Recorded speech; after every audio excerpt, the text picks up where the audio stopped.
So, ladies and gentlemen, directly from the United States of America, presenting LOUISE1, who will give us some inspiration concerning distribution and audience. Her son is there, so she will be very nervous, but he will also applaud now together with the rest of us, right?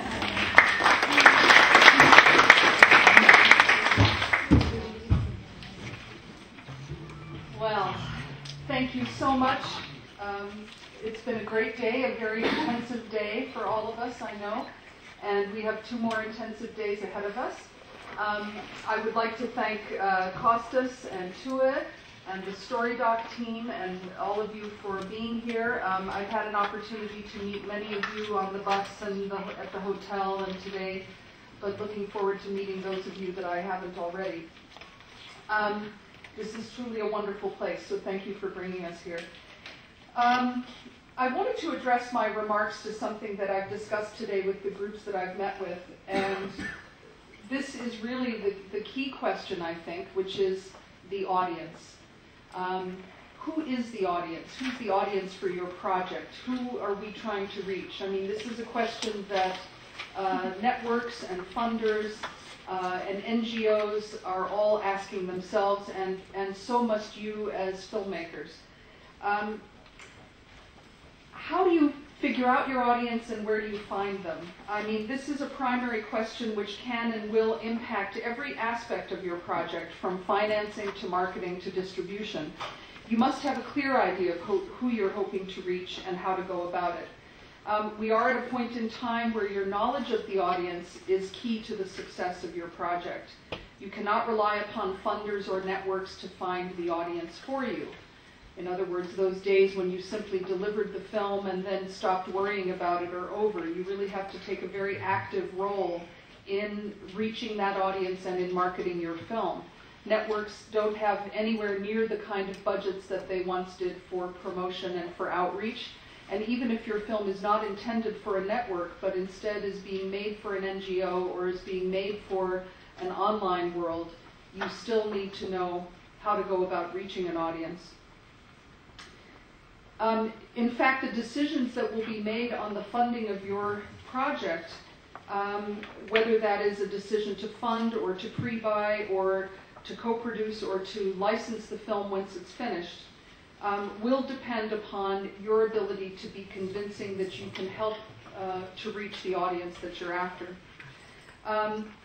Funders and networks may now justify their decision-making by the potential reach of your project, meaning the audience potential and the impact. And this can be based on an applicant's detailed plan for outreach and promotion and distribution. And this is why we now increasingly see at the end of proposals quite lengthy descriptions of who you feel your target audience is, how you intend to go about reaching them. And you can't just throw around words like social networking. You really have to give the reader an idea that you know what you're talking about and you know how to go about it.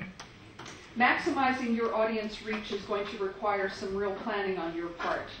This will include production considerations, such as shooting style, the idea that we've discussed several times today about creating different versions for film festivals, for television, for online use, for classroom use. The use of the online world for grassroots promotion. I mean, what we used to call grassroots in the 70s and in the 80s is a much different thing than what it is today. You have many more tools at your disposal, and you need to show that you know how to use them. If you are young, or technologically and creatively young, so that can include some of us older timers, decision makers might see in you a way to help them connect with a demographic that they might otherwise have difficulty reaching. We've discussed, a few of us today, how networks are really feeling, in many cases, quite confused and unclear about how to reach this younger demographic that is no longer watching television in the same way that they used to. From my discussions with people here in Greece, this is maybe not happening to the same extent here that it is perhaps in Northern Europe or in North America, but it's inevitable. In time, you know, this too will be a question that Greece is addressing as well. So showing that you are familiar with these other worlds, the world of, let's say, non-conventional television viewing or non-conventional viewing is very important. And there may be a special interest group that you can have a connection to with your film that could be very appealing for your potential funder. And if you've already made an effort to make a connection with that group, to establish a relationship with that special interest group, that could help in making a decision become favorable on your behalf. I know I've spoken with a couple of filmmakers today who have already got websites for their project. Who already has a website? Ah, okay, there's work to be done. Yes, well, very important to get started now, even if what you have is a placeholder that just says, this will be the future home of the name of your project, and you know, simply put a sign that says under construction and start working on it.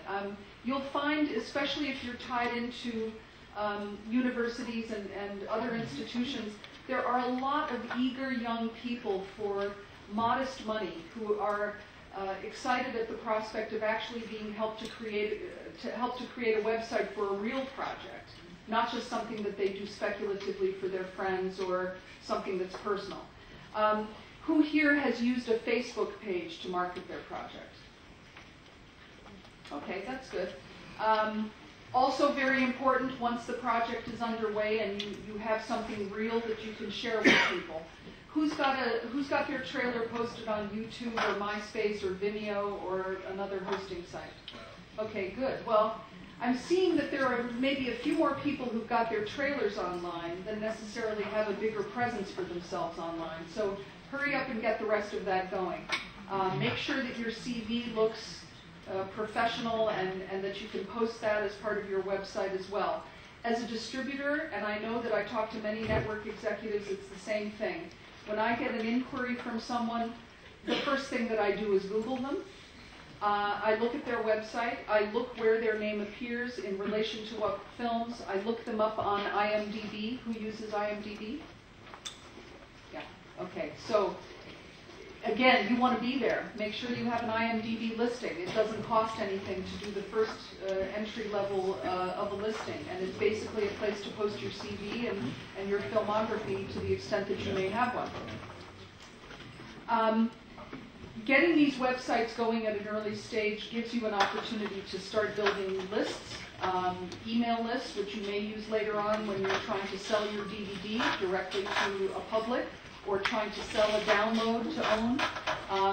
It can also help you to begin to create a profile which bigger companies will want to look at when they consider whether they are willing to take on your property, your film, for marketing and distribution. For example, one of my clients approached Netflix, and they were able to do a deal with Netflix that actually went from an initial purchase of maybe only 500 copies of their film that went up to over 1,000 copies of their film, simply because they were able to show that they had a viral profile, meaning the number of hits on their trailer, the number of page views on their website, how many people clicked through from other sites into theirs, and all of this data, which you can collect from the dashboard of your website or your Google Analytics if you've got that for your website, all of this can contribute to heightening the interest on the part of a potential distributor.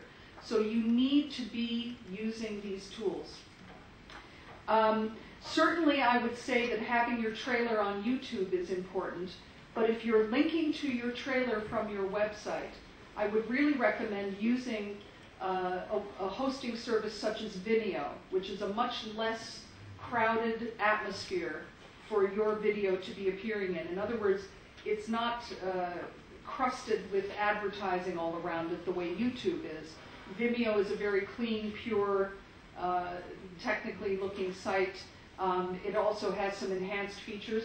It's also a way to post a trailer that you can have password protected if you only want a trailer or certain material to be viewed by a limited number of people that you're sharing material with. And it's often something that we use. Of course, we still like to send DVDs because buyers work in offices. And in the office, there's someone whose job it is to make a record that your DVD has arrived and to put it in a logbook and to make sure that eventually someone replies. Whereas if you simply send a link, the link is useful if someone feels impulsive and they're ready to click on that link to take a look at your trailer or to take a look at your website. But there's no record of that anywhere. So what is old and is new again, I suppose you could say. It's not as though one has completely replaced the other. You need both. If you have what I would refer to as a built-in constituency, meaning there's already an interest group that you know is going to be interested in your film. We spoke today in a couple of cases about constituent groups.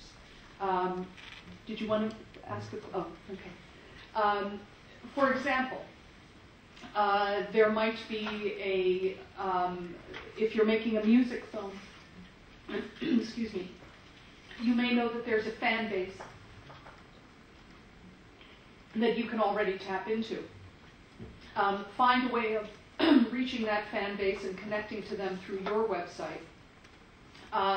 If you have a film that's going to be of interest to a lesbian, gay, bi, transgender audience, tap into that network as soon as you can in the process of making your film, because we're all of us, hearing a lot about crowdsourcing as financing. Has anyone used crowdsourcing?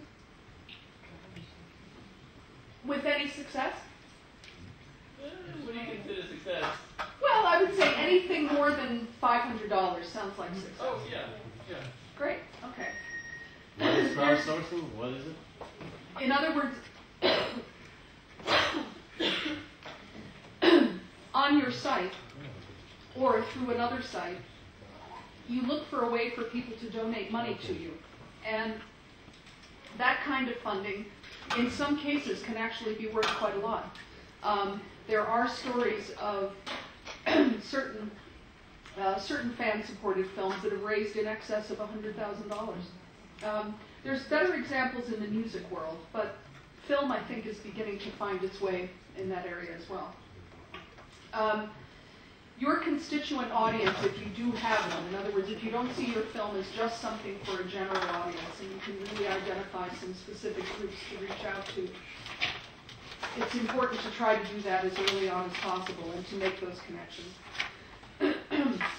Not every media project is meant for television or for television outside of its own region. And for that reason, you might be looking for support from NGOs. Take a look at the website for The Good Pitch. Does anybody here know about The Good Pitch? I think that there are quite a few projects here that could be eligible for application there. And you may want to look at participating in one of their upcoming sessions. Just because you're not destined for TV greatness doesn't mean that your project is somehow worth less. NGO support and good pitch support, if you're chosen to pitch in one of those venues, can be extremely valuable.